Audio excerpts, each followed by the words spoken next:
इतिहास के बारे में एक बात मुझे हमेशा सोचने पर मजबूर करती है। वो ये कि इतिहास लिखा नहीं जाता, बल्कि उसे चुना जाता है। कुछ कहानियां चुनी जाती हैं और कुछ पीछे छूट जाती हैं। और अक्सर जो कहानियां छूट जाती हैं, वो उन लोगों की होती हैं जिन्होंने सबसे ज्यादा खामोशी से, बिना किसी दिखावे के, अपना सब कुछ दांव पर लगा दिया था। आज हम एक ऐसी ही कहानी की परतों को खोलने जा रहे हैं।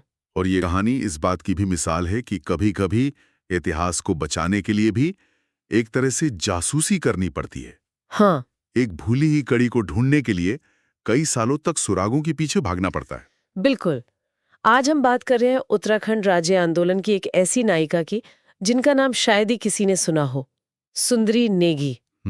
एक ऐसी महिला जिन्होंने उस आंदोलन की पहली और सबसे मजबूत ईंट रखी, लेकिन फिर खुद ही गुमनामी में चली गई। और इस कहानी तक हम पहुंचे कैसे, ये भी कम दिलचस्प नहीं है। हमारी आज की सारी बातचीत का आधार है साहित्यकार नरेंद्र कठेत का एक लेख। हाँ, लेकिन मजे की बात यह है कि कठेत जी को भी सुंदरी नेगी के बारे में अचानक ही पता चला। अच्छा। उन्होंने दिवंगत पत्रकार ललित मोहन कोठियाल की एक किताब पढ़ी, संघर्षनामा, एक राज्य आंदोलनकारी का। ओके। और वो किताब भी दरअसल बाबा मथुरा प्रसाद बमराणा नाम के एक दूसरे आंदोलनकारी पर थी। ओके। उस किताब के किसी पन्ने पर सुंदरी नेगी का एक छोटा सा जिक्र था, बस। मतलब एक कहानी के अंदर छिपी एक और कहानी। और कठेत जी ने उस एक छोटे से जिक्र का पीछा नहीं छोड़ा। बिल्कुल। तो आज हम उन्हीं के लेख के सहारे सुंदरी नेगी के योगदान को, उनकी शख्सियत को और उस बड़े सवाल को समझने की कोशिश करेंगे कि आखिर इतिहास इतनी आसानी से किसी को कैसे भुला देता है। हाँ। चलिए इस खोज में जरा और गहराई में उतरते हैं। हाँ, ये समझना बहुत जरूरी है कि उत्तराखंड जैसे राज्य के बनने की कहानी में एक इतना बड़ा किरदार लगभग बिसरा क्यों दिया गया। तो कठेत जी अपने लेख की शुरुआत एक बड़े तीखे सवाल से करते हैं। हाँ। वो पूछते हैं, नैतिकता की कसौटी पर कौन खरा है? असली उत्तराखंड राज्य आंदोलनकारी है कौन? वो बताते हैं कि जैसे ही साल 2000 में राज्य बना, मानो एक होड़ सी लग गई। हाँ। हर कोई आंदोलनकारी का तमगा हासिल करना चाहता था, उसके फायदे उठाना चाहता था। और ठीक यहीं पर सुंदरी नेगी की कहानी एक आईने की तरह सामने आती है। कैसे? जब बहुत से लोग पहचान के लिए, पेंशन के लिए, सम्मान के लिए खुद को आंदोलनकारी साबित करने में लगे थे, तब एक महिला जिसने उस आंदोलन की पहली चिंगारी जलाई थी, वो दिल्ली में अपने घर में खामोशी से अपनी जिंदगी जी रही थी। और उन्होंने कभी भी किसी से भी ये नहीं कहा कि मैं भी आंदोलनकारी हूँ। कभी नहीं। ये उनके चरित्र की असाधारण बात है। ये सोचकर ही हैरानी होती है। अच्छा, तो उस घटना पर आते हैं जहां से ये सब शुरू हुआ। लेख बताता है कि अलग उत्तराखंड राज्य का विचार जमीन पर उतरने से पहले दिल्ली में आकार ले रहा था। दिसंबर 1973 की बात है। हाँ, उत्तराखंड राज्य परिषद के अध्यक्ष थे राम प्रताप नौटियाल, और उनकी अगुवाई में दिल्ली में 2 दिन की एक बैठक हुई। और ये एक बहुत बड़ा और रणनीतिक मोड़ था। बिल्कुल। उस बैठक में ये तय हुआ कि अब ये लड़ाई सिर्फ दिल्ली के बंद कमरों में बहसों और ज्ञापनों तक सीमित नहीं रहेगी। हाँ, अब एक्शन का टाइम था। बिल्कुल।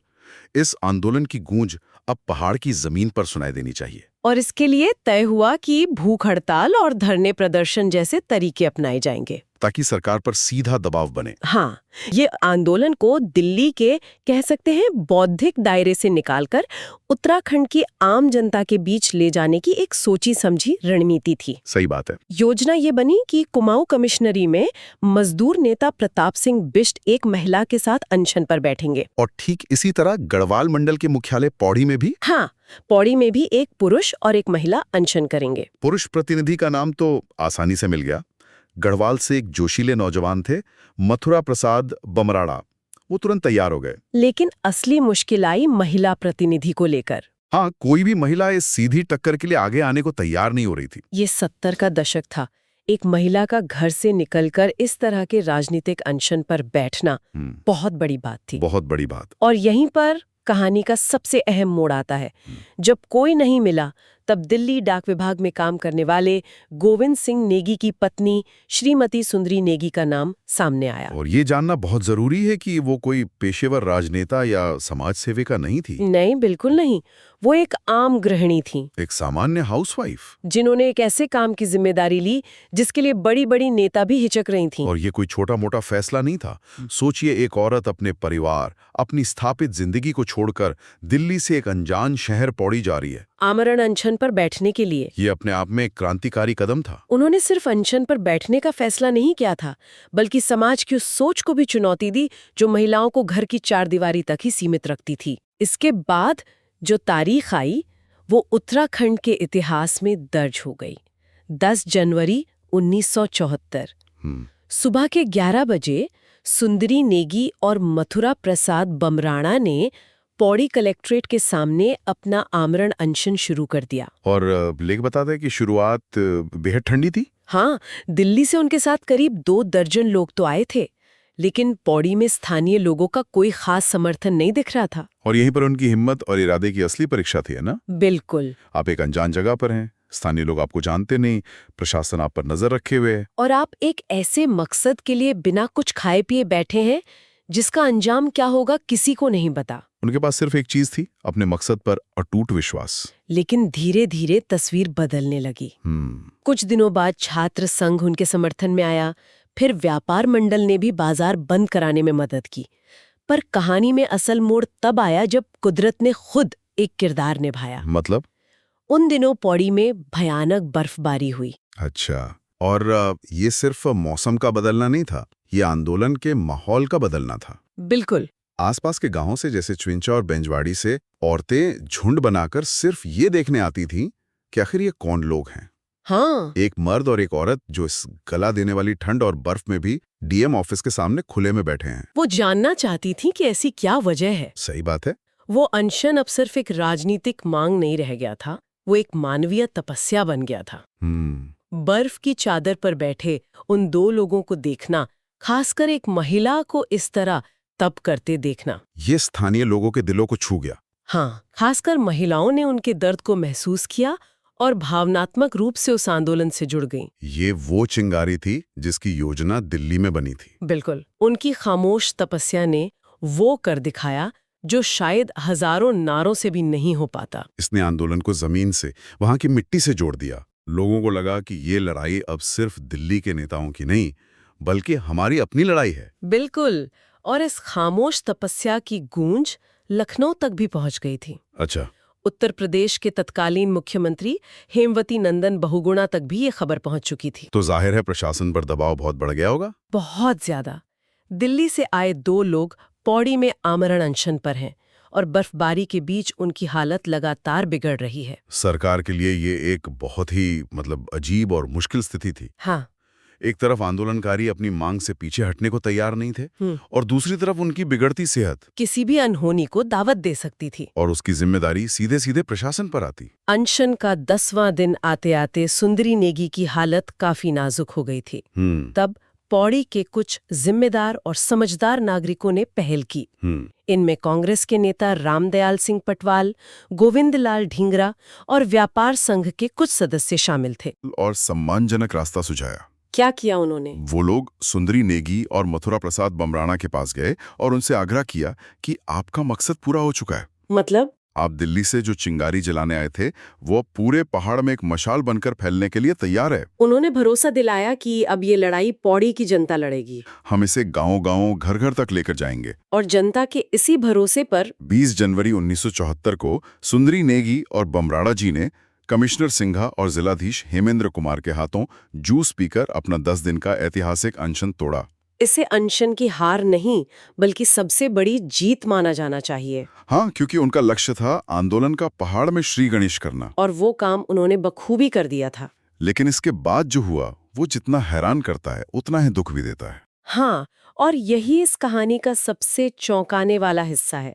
इस ऐतिहासिक अनशन के बाद सुंदरी नेगी सार्वजनिक जीवन से ऐसे गायब हुई जैसे वो कभी थी ही नहीं। बिल्कुल खत्म। लेखक नरेंद्र कठेत बताते हैं कि सालों बाद जब उन्होंने ललित कोठियाल की किताब में वो एक लाइन पढ़ी और सुंदरी नेगी को खोजना शुरू किया तो ये काम लगभग नामुमकिन सा लगा। हाँ, ये कितनी अजीब बात है। जिस महिला ने आंदोलन का दरवाजा खोला, उसे ढूंढने के लिए एक लेखक को इतनी जद्दोजहद करनी पड़ रही है। ये हमारे समाज और सिस्टम पर एक बहुत बड़ा सवालिया निशान है। हम अपने नायकों की यादों को सहेजने में कितने लापरवाह हैं। कठेत जी को किसी से पता चला कि सुंदरी नेगी का संबंध पौड़ी के रखून गांव से हो सकता है। उन्होंने गांव के प्रधान से संपर्क किया, रिकॉर्ड्स खंगाले, लेकिन गांव के किसी भी सरकारी दस्तावेज में सुंदरी नेगी नाम की कोई महिला दर्ज ही नहीं थी। मतलब कुछ भी नहीं। कुछ भी नहीं। ये एक बंद गली में पहुंचने जैसा था। मतलब एक जीती जागती इतिहास की कड़ी का कोई लिखित निशान ही नहीं था।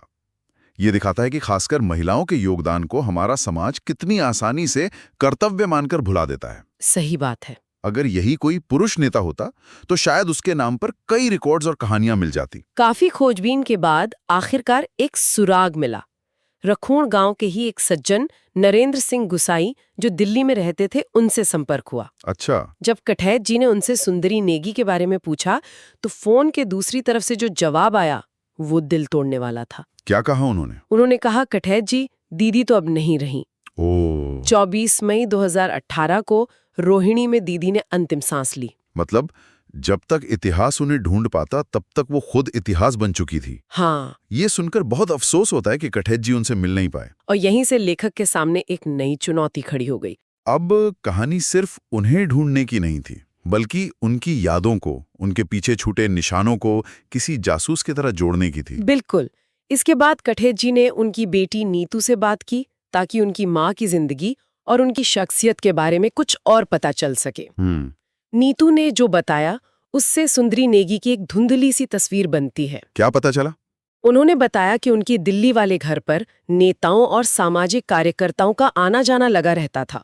घर का एक कमरा तो हमेशा मेहमानों के लिए ही खाली रखा जाता था। इसका मतलब साफ है, अनशन के बाद भले ही वो लाइमलाइट से पूरी तरह दूर हो गईं, हाँ, लेकिन आंदोलन और सामाजिक सरोकारों से उनका जुड़ाव खत्म नहीं हुआ था।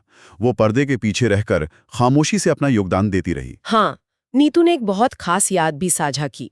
उन्होंने बताया कि जब उत्तराखंड के एक और बड़े सामाजिक कार्यकर्ता स्वामी मनमंथन का निधन हुआ तो उनकी माँ के मुंह से सिर्फ इतना निकला, स्वामी जी नहीं रहे, ये अच्छा नहीं हुआ। ये छोटा सा वाक्य, हाँ, ये दिखाता है कि आंदोलन की जड़ें उनके दिल में कितनी गहरी थीं। लेकिन सबसे मार्मिक, सबसे हैरान करने वाली बात जो उनकी बेटी की बातों से सामने आई वो कुछ और थी। वही, और जब मैंने ये पढ़ा तो मैं सन्न रह गई।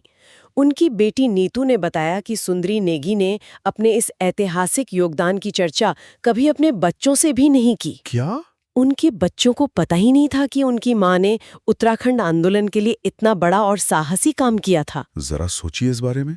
एक इंसान अपनी जिंदगी का इतना बड़ा काम करता है और अपने परिवार तक को उसकी भनक नहीं लगने देता। उनकी बेटी ने अफसोस जताया कि शायद इसीलिए हम माँ से जुड़ा कोई भी दस्तावेज, कोई तस्वीर या खत सहेज कर नहीं रख पाए, क्योंकि उन्हें उसकी अहमियत का अंदाजा ही नहीं था। ये निस्वार्थ भाव की शायद पराकाष्ठा है। बिल्कुल। उन्होंने जो किया उसे एक जिम्मेदारी, एक कर्तव्य समझकर किया, प्रसिद्धि, पहचान या श्रेय के लिए नहीं। काम पूरा हुआ और वो वापस अपनी पारिवारिक जिम्मेदारियों में लौट गई।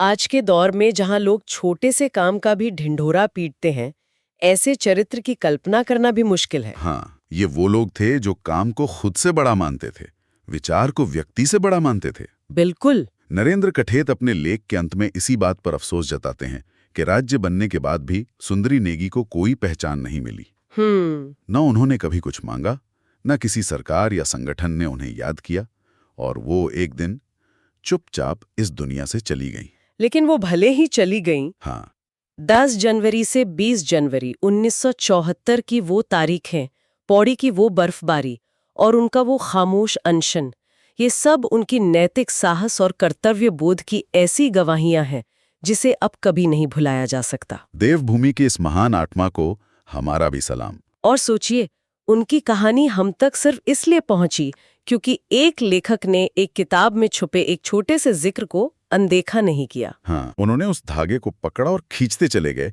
तब जाकर ये पूरी तस्वीर सामने आई। और यही बात एक बहुत जरूरी सवाल हम सबके लिए छोड़ जाती है।